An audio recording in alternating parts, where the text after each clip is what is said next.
This is an iHeart podcast. Guaranteed human. With no fees or minimums on checking accounts, it's no wonder that Capital One Bank Guy is so passionate about banking with Capital One. If he were here, he wouldn't just tell you about no fees or minimums. He'd also tell you about how Capital One cafes are open 7 days a week to assist with your banking needs. Yep, even on weekends. It's pretty much all he talks about, in a good way. What's in your wallet? Terms apply. See CapitalOne.com/bankguy. Capital One N.A., member FDIC. Stuff You Should Know is brought to you by Grainger. Grainger knows that if you're an HVAC technician and a call comes in, you need a partner that helps you find the right product, fast and hassle-free. And you know that when the first problem of the day is a clanking blower motor, there's no need to break a sweat. With Grainger's easy-to-use website and product details, you can be confident that soon you'll have everything humming right along. Call 1-800-GRAINGER, click Grainger.com, or just stop by. Grainger, for the ones who get it done. Welcome to Stuff You Should Know, a production of iHeartRadio.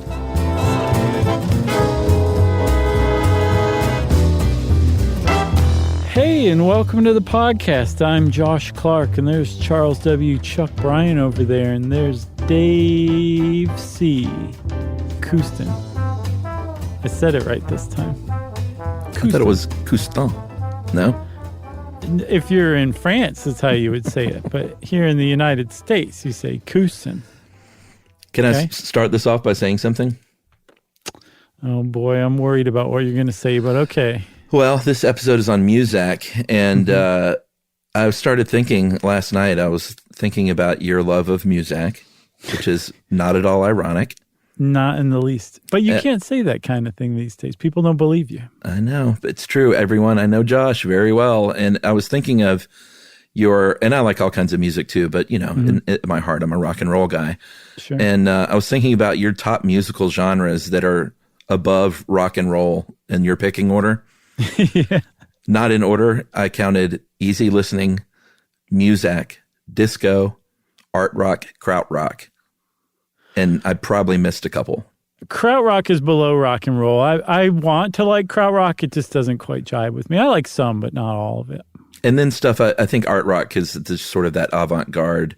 Like, you don't love Yoko, but you certainly are a bit of a Yoko apologist. Sure. Grace Jones, stuff like that. But I love Grace Jones for sure. What about Talking Heads? They go in there too, right? Oh, they'd probably be. I mean, they literally went to art school together. Yeah, I mean, they kind of span from art rock to new wave to like world music by the time they finished.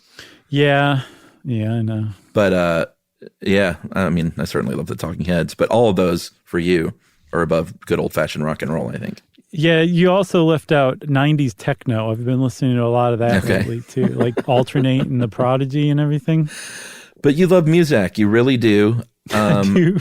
I do too, actually. I don't know. I'm so glad. I don't know how much I will listen to some of that stuff, and we'll talk about Eno in here, of course, old sourpuss Brian Eno.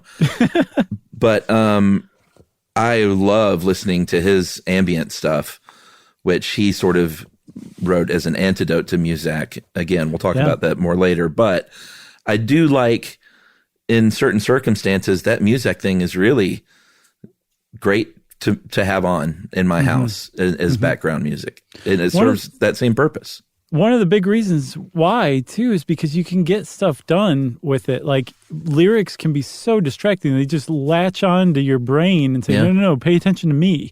I'm talking to you now. Muzak does the opposite of that. It says, go, be free, but also enjoy this. Like, there's like a whole part of your brain that Muzak can tap into that doesn't require your conscious thought, but it still produces like good feelings. And you know, like people just smack Muzak around like it's so bland and it's so soulless, and I totally disagree with that. Like, if you actually stop and listen to Muzak, it's really, really technically proficient. It's frequently well done. It's often very clever and creative and inventive. Which is really saying something, because you're doing this in the confines of covering an existing song in a way that makes it familiar and easy to recognize, but also takes away any intrusiveness that it might have. It's tough to do, and I love Muzak. You're absolutely right. Like, I listened to Muzak this whole time. Yeah. Not just when we were researching Muzak today, but also when I was researching the Havana syndrome. And I realized, like, this is my normal thing. This is the same stuff I listen to when I'm researching anyway. Yeah, and we can go ahead and dispel a couple of, or not myths, but clear up a couple of things right off the bat. First of all, Muzak is a name brand, and people can kind of collectively use the term Muzak, or have collectively used that term for what's called like potted plant music or elevator music or shopping music. But it is actually a brand name, which we'll get to the history of. And then the second thing is it gets the name elevator music. Part of the myth is that people said, well, they put it on elevators because people were afraid to death of elevators early on, and it calmed people down, or it covered up the noise of the clanking elevators. I'd never heard that before. Did you? Yeah, neither one of those things are true. Total myth. My guess is that it was played on elevators, and because you're in such a closed little box that's usually quiet, it just was way more noticeable than like in a big office full of people working. So people called it elevator music. That's my guess. Right, yeah. I mean, yeah, there wasn't music on elevators before, but for several decades in the 20th century, like there weren't many elevators you could get on because people didn't have elevators in their house. So it was a public building you were in where they weren't playing music of some form, very frequently Muzak. That great Blues Brothers scene. Yeah, hut. Again. Yeah, because they're going up to the Cook County Assessor's office, and there's the entire Chicago Police Department is after them, but they're forced to get on this elevator, and the girl from Ipanema is playing. I think my favorite part of that scene is there's just dozens and hundreds of cops and SWAT guys just, hut, when they're rappelling and doing all this stuff. And then there's the one shot of the lone guy rappelling down the side of the building, and he's by himself just going, hut. Yeah, that's a good one. So funny. There's another scene, too, from around that era, a few years later, from Airplane 2, where it's like Rip Torn. I believe it's Rip Torn, the Artie from the Larry Sanders Show. Yeah. And I don't know the other guy he's talking to, but anyway, they're walking and talking, and they have to get on an elevator. And the elevator door opens, and it's just blaring like eardrum shattering decibel MacArthur Park, and they have to get on. People are coming off the elevator like with their hands to their ears, like with splitting headaches from this. But it's just completely the opposite of what elevator music's supposed to be like. But it's a good little scene too, as far as elevator music goes. Well, I mean, that's kind of one of the points too, is Muzak has long been a movie trope and a TV trope, and been lampooned in scenes just like the Blues Brothers scene, where there's something chaotic going on, and then you cut back to the sound of Muzak playing wherever the other scene is setting. Right. Yeah. Very, very fun stuff. But that started, I guess it started with the Blues Brothers, which came out in 1980. But before that was like, Muzak was not really lampooned. I mean, not everybody liked it. It really kind of started to get a little backlash in the late 60s, early 70s, as we'll see. But there was a very significant chunk of the 20th century, again, from maybe 1950 to 1980, we'll say, where everywhere you went in public, including if you took a Greyhound bus, or if you were on a plane, or you happened to be in Air Force One, or you were at the mall, in an elevator, at your office, everywhere, Muzak was playing. There was Muzak playing everywhere. It was just a part of life that was inescapable, actually. Yeah, so let's go back in time and talk about the inventor of Muzak. And this is sort of a fun fact of Muzak. The man's name is George Square. It is spelled Squire, but he swears it's pronounced Square. I'm really impressed, man. I had not come up with that one. Or he swore it was pronounced Square. Yeah, that's kind of one of the funny jokes. Like the guy who invented Muzak's was Square. Yeah. But Major General George Square was born in 1865, if you believe that. And he has just a laundry list of accomplishments as a human being. He earned a doctorate from Johns Hopkins in electrical science. He was an Army engineer with a PhD, I think the first one. Yeah. And he was, I believe, the lead Signal Corps officer for the Army as well. He was. He also was inducted into the National Academy of Sciences, which connects this episode to the other one today. That's right. Because he came up with something called a tree telephone. He figured out how to use any tree, but preferably one with fully leaved, I guess. I don't know what you'd call that. As a receiver and transmitter for radio signals. He figured out how to use a tree, a living tree for that. Here's another little fun fact. He was one of the first airplane passengers ever because he was way into human flight and got together with the Wright brothers and in 1906 consulted with them. And they said, hey, why don't you take a ride in our new little biplane? You'll probably live. Right. I looked at the document for our Wright brothers episode, and he did not appear. I don't think we mentioned him, but he might have been the first airline passenger from what I saw. Yeah, where he really made a big name for himself pre-Muzak was this invention, which is what we call multiplexing, which is he figured out, or maybe wireless communications, which is something he worked on with the Army. He basically figured out how to get multiple uses out of single telephone lines. Telephone wires were, there are only so many, so you were really limited as to what you could do with them and how many people could use them. So he basically figured out a way to increase their output and efficiency by multiplexing and by sending superimposing high-frequency radio signals over those low-frequency telegraph signals, basically just allowing you to use the wire at the same time, the same wire. Yeah. I mean, it's like if you think of like a wave, if it's low frequency, there's big wide gaps in between. You can fit a higher frequency that's tighter and squished together in those gaps, but you're still using the same line.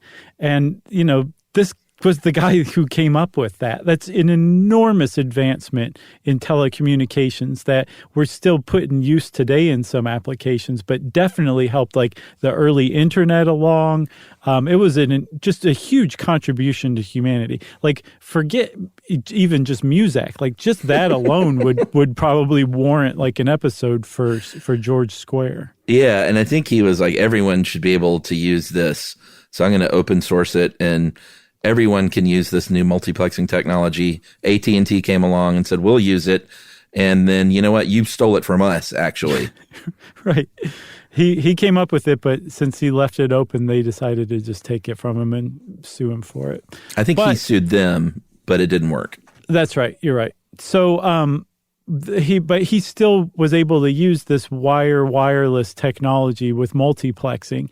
And at the time, people were starting to get into radio broadcasts, but wireless radio, like that you would just have in your house, that's picking up radio waves at a station, that was not widespread at the time. So George Square said, you know what? I understand people want music in their house. I'm going to give it to them. I'm going to use that multiplexing technology, and I'm going to run sound waves over the electrical wires that go into the house. Brilliant. And I'm going to sell this. It is brilliant. I'm going to sell this service to people's homes for $1.50 a month, about $20 today.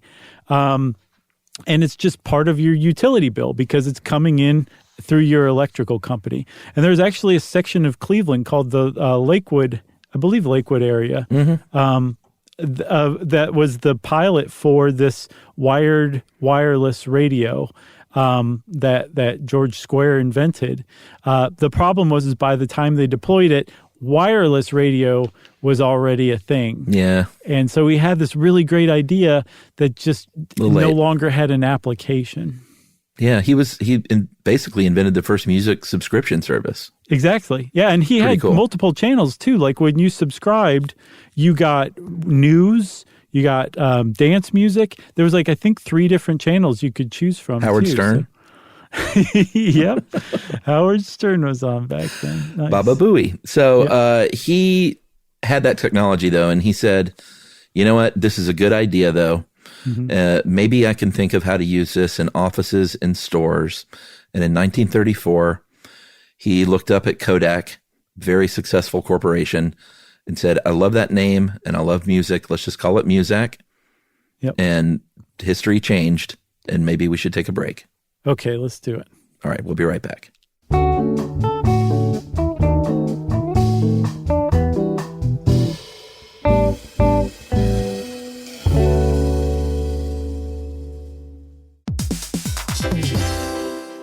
Hey, everybody. I want to talk to you a little bit about Tide Evo because it represents over 10 years of innovation and product development. Tide Evo is a first-of-its-kind technology where tens of thousands of minuscule fibers are spun together to form a 6 times powerful layer packed with scrubbers, brighteners, pre-treaters, and fresheners. And that's going to deliver a breakthrough clean that's so powerful, it feels like magic. Yeah, it is kind of like magic. Tide Evo is revolutionary. A 100% concentrated, waterless laundry tile that's made of compressed microfiber soap layers rather than liquid or powder. And it's not like pods or sheets because it uses 6 layers of detergent fibers to deliver superior cold water cleaning without plastic packaging of any kind. And it provides a mess-free, lightweight solution that dissolves lickety-split. So whenever you run into a laundry challenge, turn to Tide Evo. It's revolutionary. It's magic. Try new Tide Evo. Real laundry magic.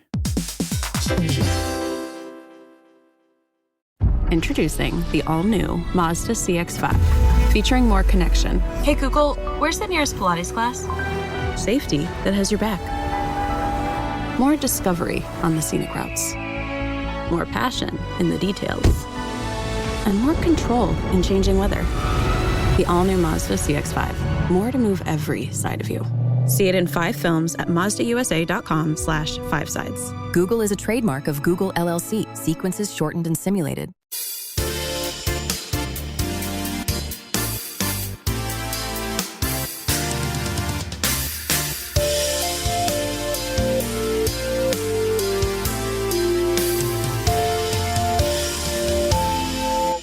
So in the parlance of today, Chuck, George Square and his Muzak Corporation pivoted from home consumer markets to business markets.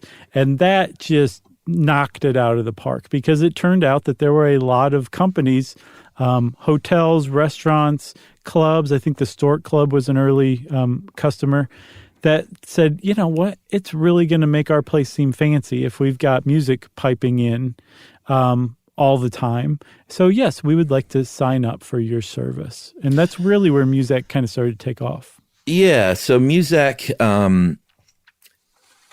I mean, we haven't even said what it is. Surely people know, but I would hope so. Muzak are instrumental tracks. And you did mention that there were no vocals, so we kind of hinted at it. That's a big one, yeah. But they're instrumental tracks that are cover songs of kind of anything you can think of. I mean, I've heard some Muzak of some heavy rock. It can be classical music. It can be old standards. But the point is they are instrumental versions that are re-recorded. They don't just take the vocals out. It's not karaoke style. Right. It is re-recorded, arranged, and recorded by professional, really good musicians, orchestras sometimes. Yeah. And it is, that's what it is. And it's great. The end. And very frequently, it's made into a much more mellow version of itself. Yeah, like any rough sure. edges are taken off. Since they take the vocals out, it's not like that vocal melody is non-existent any longer. They just replace it with something else. So if they're trying to go for something like a little more upbeat or up tempo, they'll replace the vocals with, say, like a saxophone. If they're trying to do something a little more mellow, they'll replace the vocals with a string section. Yeah, or harp, perhaps. Yeah, that's one of the things that Muzak is very famous for is like what's called masses of strings, just strings upon strings. In fact, one of the early, I guess, big name groups that produced Muzak was called 101 Strings. Yeah. And they probably were absolutely accurate in that. Like there's just tons of strings everywhere. Violins, cellos, violas, every string instrument you can throw at it. They just layer upon layer in these songs. It's one of the hallmarks of Muzak. Yeah, and there are many versions of Antonio Carlos Jobim's Girl from Ipanema, but the Muzak version is one of the most popular, and that 101 strings version is the most ubiquitous from that lot. I do encourage people to go watch the YouTube, though, of Frank Sinatra and Jobim singing that song live on TV because it's great in every way. They're just sitting next to each other, and the shot isn't wide at first, and they're just sort of singing back and forth to each other, and Frank's doing his thing. And then it cuts to the wide, and Frank is like totally kicked back with his legs crossed with a cigarette in his hand, exactly like you would hope. But he looks like I mean, he looks like he just not rolled out of bed because he's put together, but he looks like he rolled from his wicker bag to his wicker chair. Right. For this performance. Can I get some cocaine in here, baby? So good. That's Joe Piscopo as Frank Sinatra. Do you ever listen to Joe Beam's stuff? Oh, yeah. Dude. I love that old lounge stuff. It's really great. Brazilian stuff. Yeah. His record Stoneflower is just a masterpiece from beginning to end. Yeah. That's good party music. Yeah. That's another thing, though, too, is like it's so mellow that to take that kind of music and then make it into Muzak is like, it's almost like it takes a certain amount of audacity. Right. You know, like I was listening to, I want to point people to two different Muzak records that are on YouTube. One is called More Than Music, period, and Environment. It's a 1981 Muzak record. And it has a version of Sailing, Christopher Cross's Sailing, one of the most already music mellow, to sleep to. Yeah, exactly. They figured out how to basically make you lose control of your bladder listening to this. It's music that to mellow. wet your bed to. Yeah, that's a good one. And then the other one is called the Blue Album, and it is from 1974, I believe, and it's just both of them are really great. That's good introductions to Muzak if you're not into it already. All right, so Muzak is trucking along in the 30s. They get to the 40s and they think, you know what, we need a better way to sell this stuff and to pitch this to businesses and corporations. So why don't we hire some people to research music and to figure out what kinds of music keep people happy and working? And because people, you know, they work hard in the morning and then they sort of lag a bit before lunch and then they really lag sort of a couple of hours after lunch. So why don't we do this? Why don't we study it? Let's call it stimulus progression. It's a bit pseudoscience. It makes sense. Is it though? It is in that it's not been proven. It makes sense to everyone who I feel like knows about it. Like, sure, music can pick you up and make you work harder. But it's pseudoscience in that I don't think it's ever been scientifically proven. I gotcha. Okay. Yeah, because I keep seeing it just like dismissed as pseudoscience, but then there were plenty of early studies that were done by legitimate industrial psychologists and other like efficiency experts, that kind of thing, that showed that there really was a significant like improvement in productivity or less sick days, that kind of stuff in places that have Muzak compared to places that didn't have Muzak pumped into the office. Yeah, I think maybe their specific claims about a workday might have been a little, I mean, everywhere I read said it was basically not a marketing scam, but a marketing tool that they kind of invented. I gotcha. But so one thing to say about this, we're going to talk about it in a second, stimulus progression, is that they did kind of plow money that they were making. They were making a lot of money starting in the late 40s, early 50s. They plowed it back into research to basically come up with scientific evidence to back up their claims, which you can really kind of see the ghost of George Square still looming over the company, you know, this decade or so after he died. That it's always been this kind of science interested, if not science-based company that's also been an early adopter of technology, as we'll see. Yeah, I mean, that is certainly fair. It was never just like, hey, we're just going to play a bunch of what people might consider droll background music. Like they really did, I don't think it was a scam. I think they really did try to study working environments. And what they did with the stimulus progression was they divided the workday into 15-minute increments and basically set a DJ playlist every 15 minutes and they assigned a stimulus value from 1 to 6, 1 being really, really mellow, 6 being, you know, super up. And they basically went through and almost like a Pandora sort of curated playlist type of thing to get people to work hard and efficiently throughout a day. And companies bought in, including the U.S. Army. Yeah, I think World War II is basically cited as the the moment when Muzak kind of proved itself enough, at least, to start being adopted by very large companies. And then within a few years after the war, by like the very early 50s, they started to spread more and more to even smaller and smaller companies. And it was this idea that if you played Muzak and Muzak's, patented stimulus progression model, you're going to avoid that mid-morning slump that like every worker goes through, in productivity. And then the mid-afternoon slump, you could avoid that too. And think about how many more widgets you could make if your employees don't, slack off productivity-wise at 10:30, from 10:30 to lunch, and then from like 2:30 until they go home. Like imagine if this very pleasant music is just kind of keeping them humming along. What people call a forward, unconscious sense of forward momentum. Mm-hmm. The tempo in your environment is moving subtly faster and faster. And so to keep people from going insane, part of the stimulus progression was that the songs in a 15-minute increment would kind of go up in tempo, and then you'd have a 15-minute break of silence. And then the music would come back on again. But then this 15 minutes, their first song, the tempo of their first song would probably start a little faster than the tempo of the first song of the last 15 minutes. Right. And so all of a sudden, next thing you know, you're making widgets like a maniac because you're being manipulated by this stimulus progression model. At least, again, according to Muzak. I get what you're saying. Like, it's not like, Harvard came along and said, yes, we've studied this thoroughly and this is exactly what happens. This is, company claims, but it is intuitively sensible, at least.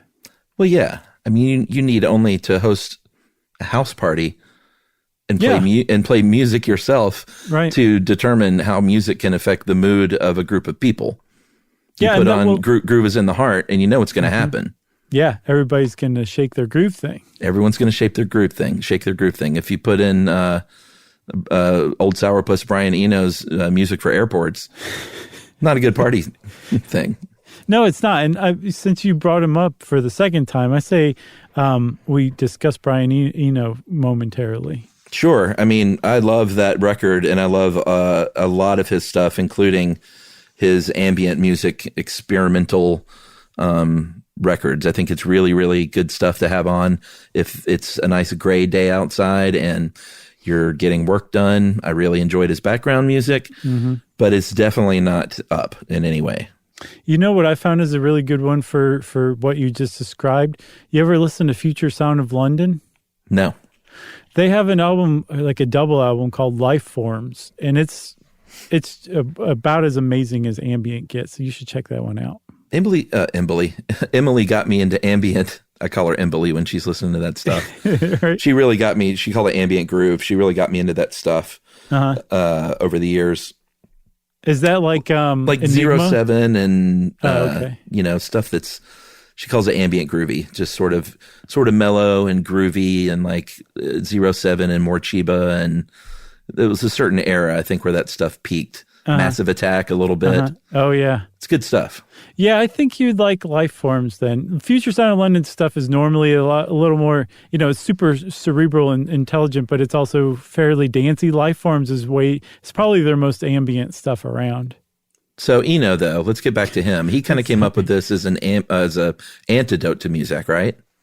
Yes. If you like ambient music, you better thank your lucky stars for Muzak, because were it not for Muzak, you might not have ambient music, at least not now. Maybe it would be coming 50 years from now. Who knows? Yeah, he said, I love that in this article it says, as reported by Red Bull Music. Right. Eno said this, and this was, I think, for the liner notes, actually, to airport or music for airports. Whereas canned music's intention is to brighten the environment by adding stimulus to it, ambient music is intended to induce calm and space and a space to think. Ambient music must be able to accommodate many levels of listening attention without enforcing one in particular. It must be as ignorable as it is interesting. Mm-hmm. So he hits on something, though, that people would come to really resent about Muzak, is not even just necessarily the syrupiness of the music itself, but the intent behind the music, that it was always intended to basically manipulate your mood into making you a better worker, a more docile consumer. It was poking at your brain to get you to do things that you may or may not want to do. Maybe you will be less likely to punch some guy on the bus because there's Muzak playing, which is a good thing. We should not be punching other people on the bus. But the point is you're being mind controlled in a certain way. And eventually people got kind of resentful of that. Yeah. No, that's true. We're not there yet, though. There was actually a point in time, though, Chuck, where Muzak and popular music were basically one and the same. Yeah, that was sort of, one of the heydays of Muzak certainly was in that when the Glenn Miller Orchestra was pop music on the radio, Muzak wasn't a far stretch from some of that stuff. So it was sort of all one and the same. I think it was as styles changed and the 60s and 70s start rolling along that Muzak became really sort of a bad word to a lot of people. Right. And one of the reasons I saw that really explained it to me, because, things changed. Society just changed between the 1950s and the 1960s. It just abruptly changed. But that doesn't fully explain why Muzak just was suddenly looked down upon.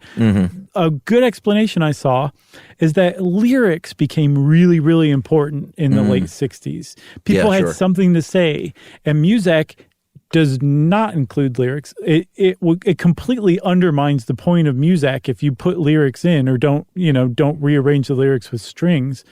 So Muzak kind of couldn't keep up with that. It's not like it went away. It doubled down. It kept doing what it was doing. And in fact, it would take some of those pop hits that had really monumentally important lyrics and just take the lyrics out and replace it with a saxophone or something like that. Yeah, they didn't have to do that. I think it's interesting. They could have had a really mellow singer at a certain point come in, and I really respect the fact that they were like, nope, the singer is a violin, and I don't want to hear it anymore. Right, but a lot of these songwriters in particular, like I think Joan Baez, Bruce Springsteen, Boz Scaggs, all of them refused to let their music be covered by Muzak or any of its competitors. But Paul Simon, I saw, said he always knew he had a hit when he heard a Muzak version of it, like at the mall or something like that, which is kind of like Weird Al covering Nirvana. Like Kurt Cobain said that he knew that Nirvana had made it when Weird Al covered Smells Like Teen Spirit. I think it's basically the same thing. Oh, I think most musicians, unless you're a Ted Nugent who, and we'll get to that, but very famously sort of offered to buy Muzak when they fell upon hard times so he could basically burn it to the ground. I think most musicians deep down think it's kind of an honor when one of their songs is Muzakified. It's got, you'd have to. Plus, it's gotta be cool, right? I just want to find out what somebody's going to do with it. Because like I was saying at the beginning, like it really takes some creativity to come up with, okay, what can I replace this with that's not just completely predictable or boring, but also isn't going to grab everybody's attention. Because that's, again, not the point of Muzak. It's one of the I don't know if it was a slogan of the Muzak Corporation or not, but they basically said that they fill in the awkward pauses in life to where, it's a good way to say it. Yeah, you don't, like, it's like you were saying at the party. If you're at a party that doesn't have any music on, you just probably just get smashed out of your skull because you're just trying to lubricate the social situation so much. Whereas if you put on music, it's like it takes a lot of that edge off. That was one of the points too with Muzak. And then also to kind of get you to linger a little longer when you were shopping in a store. That was part of it as well. Yeah, I mean, music, we almost always have music on in our house unless, it's night and we're watching, a movie or watching something on TV. But at almost all waking hours, we have music playing in our home, and it just feels weird and quiet and not full of life when there's no music happening. Right. It's strange. It can be strange for sure. Should we take a break? Yeah, we have reached basically the early 70s, which is Muzak's first crisis point, and we'll come back to that after this.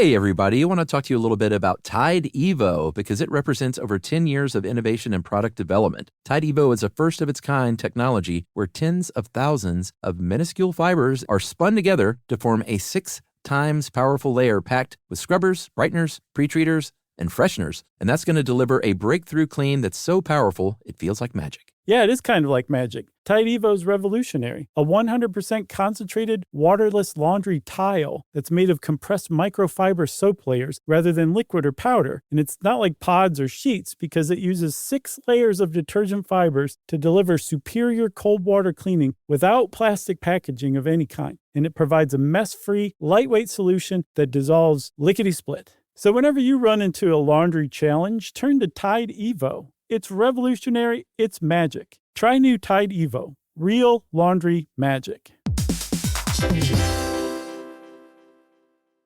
Introducing the all-new Mazda CX-5, featuring more connection, Hey Google, where's the nearest Pilates class? safety that has your back, more discovery on the scenic routes, more passion in the details, and more control in changing weather. The all-new Mazda CX-5. More to move every side of you. See it in 5 films at MazdaUSA.com/5sides. Google is a trademark of Google LLC. Sequences shortened and simulated.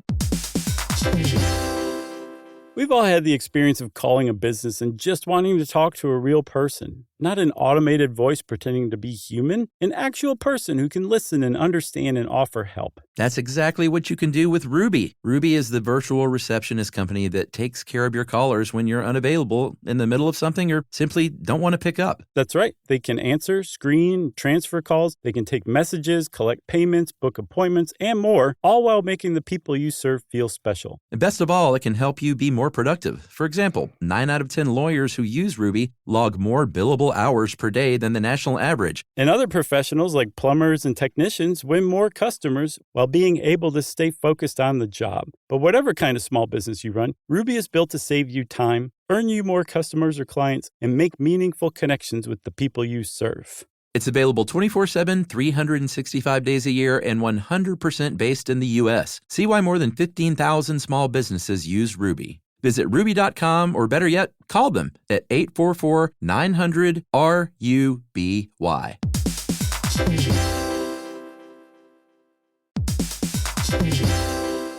Hey everybody, here's a fact for you. In the United States, there is a break-in every 26 seconds, and that means that somewhere right now, an intruder is getting closer. And the problem with most security systems is that they only alert you after the break-in has started, and that's too late. Well, that's what makes SimpliSafe different. They use alerts. SimpliSafe's U.S.-based live agents, they identify threats on your property and help deter them before they actually break in. So the intruder never gets into your house. The crime is stopped before it even starts. That's right. And another great thing about SimpliSafe is they have no long-term contracts. They give you peace of mind and great value with their monitoring deterrence plans because they just start at about $1 a day. Yeah, SimpliSafe sent us a setup years back, and I still use mine every day. Yeah, and apparently setup, you can do it by yourself in under 30 minutes. So it's a really good value and it doesn't take long. So if you want to experience the SimpliSafe peace of mind, you can take advantage of the SimpliSafe discount offered to Stuff You Should Know listeners. Right now, you can get 50% off your new system by visiting simplisafe.com/stuff. That's half off at simplisafe.com/stuff. There's no safe like SimpliSafe.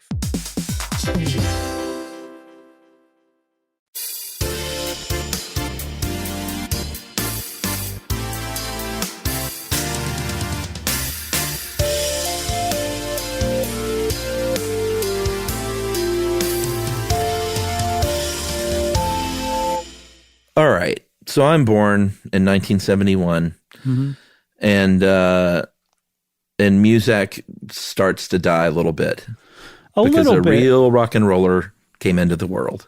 That's right. Born with a jean jacket with the Van Halen logo on marker in the back. It did not go away completely, though. It was just sort of, I guess, the beginning of the end, but that didn't mean there wasn't still a business model for Muzak, because Muzak was never about its popularity.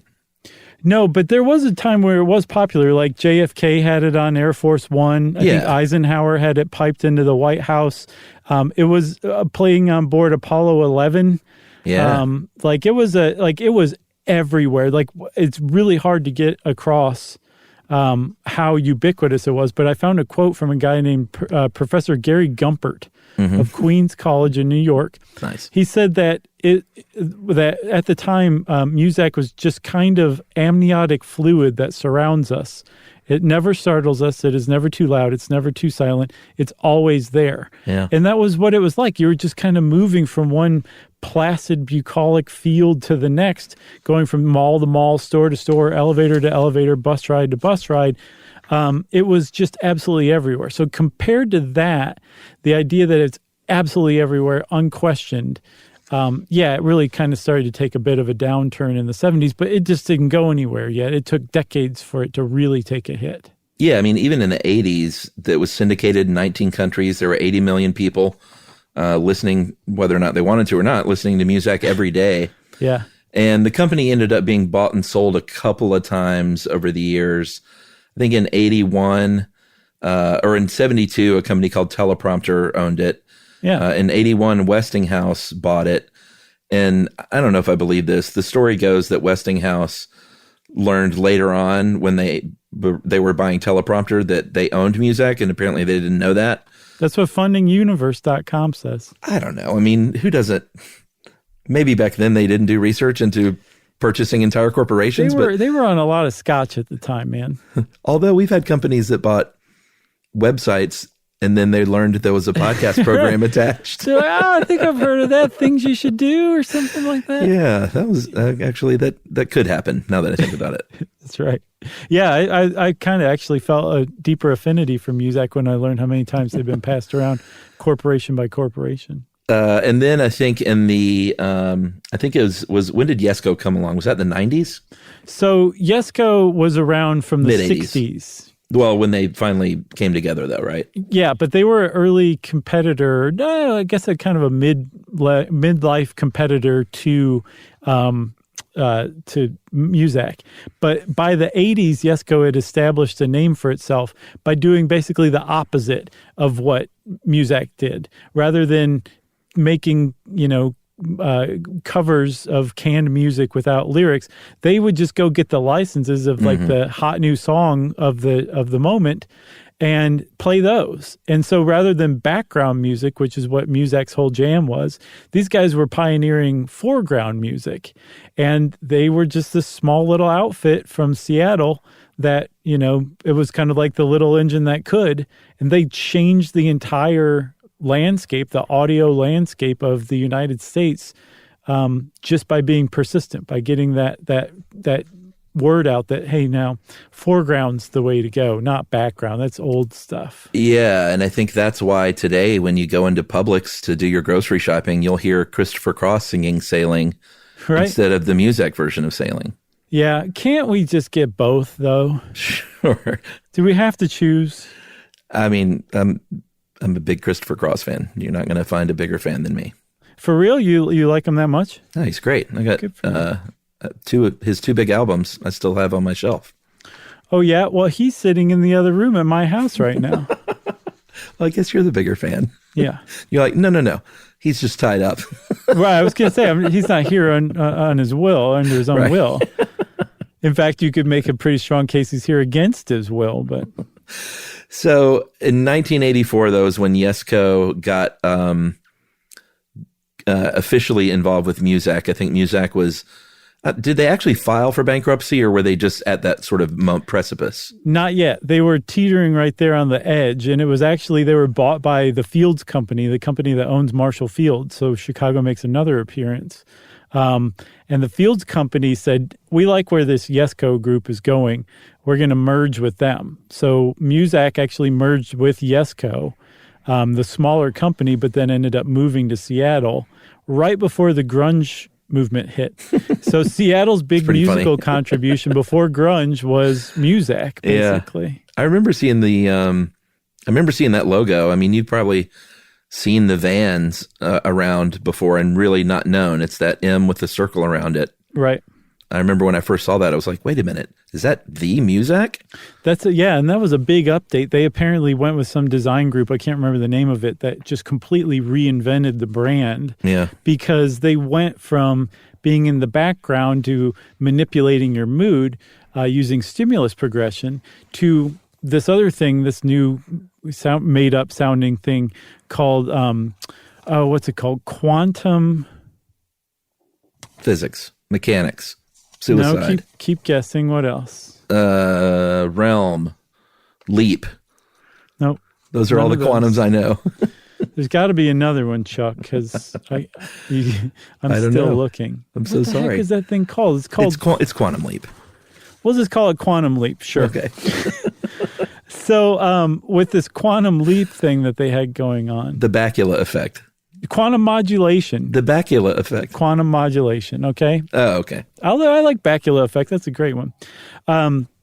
With quantum modulation, it was we are evoking an emotion that is now tied forever to the brand that you're shopping, whose store you're shopping in. Right now. Sure. So like this one, so they hire people who make playlists, who curate these playlists that are start to finish. They all share this one theme. They all kind of have this one like cool, not scary, super hip, beachy, spring break 2008 kind of thing, whatever. The best. So that like a company will say this is what our brand is all about. Give us playlists that fit this, and so now you're kind of like you feel cool because of the music of where you're shopping, and so that makes you want to shop and associate yourself with that place even more. That's what Muzak. That's what what's called neo Muzak is all about. That's the current state of affairs in the industry. Yeah, like take if you want to use Armani Exchange as an example, what they'll do is they will literally try and make like a DJ mix with that has beat matches and it doesn't break the momentums and it's all crossfaded. Whereas if Ann Taylor calls them up, they don't want a crossfade. They want Celine Dion songs and then a little bit of a small break and then a Sting song coming on and these gentle fades in and fades out. And, it's the same sort of stuff. It's just curated foreground music. Right. What I love about Muzak is in the end, when they were finally acquired, they had 1.5 million commercially recorded songs in their catalog. And they called that The Well. Right. That's amazing. Almost 800 Beatles songs. It is. I think that's why they never fully went under. Is that catalog kept them commercially viable for sale. Super valuable. It's got to be. Yeah. So they were bought in, I think, 2009 maybe by a group called Mood Music out of Austin. 2011. And then 2 years later, they retired the Muzak name forever. Just couldn't do anything with it. So now it's Mood Music is the company that owns The Well, but they're Mood doing Media. that whole they're doing that whole foreground music quantum modulation type thing where you just associate a brand with a certain kind of music. Like you wouldn't walk into that Armani Exchange and hear Christopher Paul Cross. Simon, Christopher Cross. You'd be like, something's off here. The mood what is it? Mood Media. Their job is to make sure that there's nothing off while you're in that store, that it all just kind of fits together and you feel good about where you're shopping. I don't know though, man. You want to move some Armani gear? Put on You Can Call Me Al. And just watch it fly off the shelves. Man, those kids would freak out. Their frosted tips would stand up on end. Dun, dun, dun. They're like, what is this? This is amazing. I've never felt more alive. Why is Chevy Chase in here? Oh, man. A really cool thing, though, is what you were talking about with Muzak being on the tech forefront. Yeah. It's really cool that over the years, they were always early adopters of tech. And it's funny to think about them that way, but they were always on the leading edge and the forefront of what technology was doing. Yeah, so I don't know if they invented them, but they certainly were early adopters, if not pioneers, in vinyl records. Mm-hmm. People were not using vinyl at the time. Then they eventually ditched the vinyl records in favor of an electronic brain called Mater, M, the number 8, and the letter R, which basically was a big deck of reel-to-reel tapes that had a bunch of different songs on it, but they had different inaudible pulses that would trigger a different one to come on next. So you could curate lists on these huge reel-to-reels. It was just amazing. They were using this thing starting in the 50s. So the whole thing became kind of automated. They launched their own satellite in the 70s. They had a computer database in the 70s. Like, they were very much pioneers and early adopters of a lot of different technology that we take for granted today. Yeah, I mean, you could make an argument that they were doing the Pandora Spotify thing decades before they were doing it. Absolutely. Yeah, and I mean, the whole point of it, too, is virtually unchanged. I mean, it's not necessarily to make you a docile shopper anymore, but it's to, like, they're trying to make you feel like that brand is part of your identity by evoking memories in you using songs to unlock them. Totally. Pretty interesting stuff, man. I'm going to go, what were those 2 records again? I want to write this down. Okay, one is More Than Music, Period, and Environment, 1981 Muzak record that has not just Sailing on it, has Olivia Newton-John's Magic. It has Take Your Time, Do It Right, which I don't care if the lyrics are there or not. If you're sitting next to your mom in a doctor's office and Baby, You Can Do It, Take Your Time, Do It Right comes on, you both know what that song's about, you know? Yeah. Uh-huh.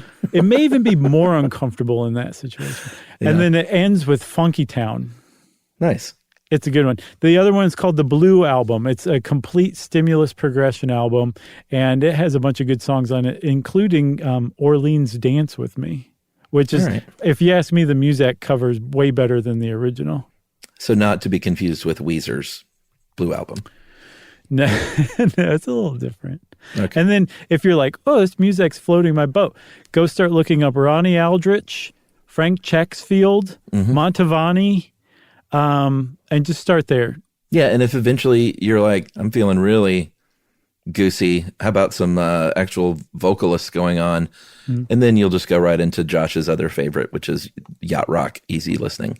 I like Yacht Rock a lot, too. I'm super right now into West Coast cool jazz. Stan Getz, Chet Baker. I can't remember his name, but I just got into him. He's a great jazz pianist from that era. Bill Evans, the Bill Evans Trio. Oh, love Bill Evans. You're just getting into Bill Evans? Yeah, I just started getting into him. I started with Chet Baker and just started working my way out. Vince Guaraldi is another great one. I know he's known for the Charlie Brown stuff, but all of Vince Guaraldi is great. Yeah, he is. You can tell just by the Charlie Brown album that he's an amazing jazz guy. Good stuff. So, Chuck, I have one more thing. There's people hate Muzak a lot. So there's some artists who have a lot of artists have tried to make hay out of the whole thing. But one guy, David Schaefer, had something from back in 2000 or 2002 something. He had X10R.1 and X10R.2. These 2 CDs that he released that were basically his weird, unnerving remixes of Muzak that just turns the whole thing on its head, so much so that, like, you may laugh out loud when you first hear them. And I believe they're on his website. But it's like Muzak, but what you would hear in your nightmares. Okay. It's really good. And I believe he's got it on his website to go listen to. And I think you can buy the CDs too. So check that out. I'll check it out. Okay. Well, if you want to know more about Muzak, just start listening and loving. Just don't prejudge. How about that? Great. And since I said don't prejudge, everybody, that means it's time for listener mail. Before we do listener mail, we want to issue a formal apology to people that suffer from misophonia. In the Titanic Part 2 episode, listener mail, someone wrote in about our ad that we had where someone was whispering, and it was my fault, frankly. I started off by sort of teasing and whispering. I joined in. You joined in, but I think I led you down the primrose path. you did, but, if Chuck jumped off a bridge, would I jump off a bridge? Apparently the answer is yes, but I'm still responsible for that. Well, we heard from plenty of people. I had a really nice back and forth over email with the original emailer. I misinterpreted their sort of joking tone of the email, and she said, yeah, I was trying to be lighthearted about it, so I get where you were coming from. She was fine. She's going to get tickets to a future Stuff You Should Know show, which she's very excited that's about. Fair. Yeah, that's fair. But we worked it out, and she's good. And we just, I didn't know it was a real, I'd heard of misophonia. I didn't know it could be such a debilitating condition, or we never would have made fun of it, certainly. I just sort of thought it was people that are like, I just don't like people when they eat food and listening to that. So now we know. Yes, now we know. So thanks to everybody who wrote in, and sorry for being jerks about that. Yeah, and I think we should probably do an episode on misophonia too, probably. Yes, for sure. I've started to do it before, Chuck, and there's not that much info out there. So we will for sure. I agree with you, but it might take a little longer. All right, so all apologies, everyone, and I hope this helps make it right. Yeah, and now on to listener mail, right? All right, I'm going to call this from Lauren. Hey guys, a man walks down the street and says, "Why am I soft in the middle? The rest of my life is so hard." Oh, wait a minute. Sorry. What a perfect email for this one. I was reading my forearm tattoo by accident. Hey guys, been listening to Stuff You Should Know for a few years. I often turn up the volume and play an episode while I cook dinner. My 7-year-old daughter, Lila, used to complain, "You're listening to this again?" But I recently caught her singing the beat to the intro music, and she'll casually mention things she's heard from time to time. I suspect she's fond of the animal episodes. Anyway, you'll jokingly sometimes say, "Jerry, well, you have to edit that. You're going to have to edit that part out." And it has me curious how often things are cut from an episode and why. Bad jokes? Too long? Have you ever had to completely redo one? I think it'd be really interesting to know, and I bet Lila would find it encouraging, since she likes to make videos of herself singing and dancing. For the record, y'all make it effortless and seem effortless, and it's always a joy to listen to. That is Lauren from Montevallo, Alabama. And she says, bet that's P.S. not how you say that. Montevallo? Yeah, you're probably right. You put a little too much mustard on there. She says, P.S. How cool of a mom would I be if my daughter heard our names on the podcast? Yeah, cool So mom. there you go, Lauren and Lila. The answer is very little gets edited out. Just the singing and dancing. Like that siren in the background? We'll probably just leave that in to prove a point. Leave that in. No, we don't edit a lot out. Occasionally, like we found out when we said this before early on, we left in the word stumbles and the ums and the uhs, and just because it's a conversation and we didn't want to make it seem too scripted because it's not, or canned because it's not. Mm-hmm. And so we just left that stuff in there. And the only time, like I think today you had to look something up real quick, but that didn't happen much. Yeah, I had to poke my head out of the studio and look at my record collection to come up with Bill Evans' name. So, I mean, that's gone now, but very little is edited out. It's especially after this many years. We're not one-take wonders, but Jerry doesn't have the hardest job in the world, you know? We've taken it easy on her for years. Yeah. Yeah, that's about it, Chuck. I can't think of anything else we really edited out. But that's not to say that shows that are heavily edited and very kind of scripty and slick, like there's room for those too. Oh, yeah. We're not the only way to do it. No, we're like the Muzak of podcasts. There's other people who are all like the Ted Nugent of podcasts, and there's room for both. Yeah, like Roman Mars, the Ted Nugent of podcasting. That's right, man. That guy's always wearing like a studded leather wristband and stuff. I keep waiting on Roman to text me and being like, you guys are consistently talking smack about me. He doesn't listen, and no one he knows listens. So, oh, that's impossible. So who is that? Lila and Lauren. Correct. Nice. Well, thank you very much for writing in. Hope we answered your question. And if you want to get in touch with us like Lila and Lauren did, you can send us an email. Send it off to stuffpodcast@iheartradio.com. Stuff You Should Know is a production of iHeartRadio. For more podcasts from iHeartRadio, visit the iHeartRadio app, Apple Podcasts, or wherever you listen to your favorite shows.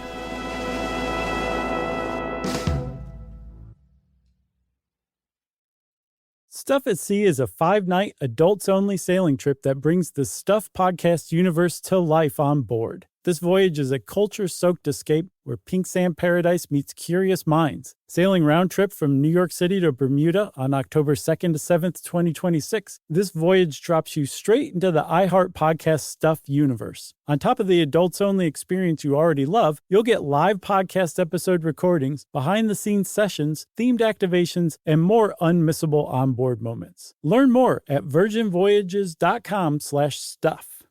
Introducing the all-new Mazda CX-5, featuring more connection, Hey Google, where's the nearest Pilates class? safety that has your back, more discovery on the scenic routes, more passion in the details, and more control in changing weather. The all-new Mazda CX-5, more to move every side of you. See it in 5 films at MazdaUSA.com/5sides. Google is a trademark of Google LLC. Sequences shortened and simulated. This is an iHeart podcast. Guaranteed human.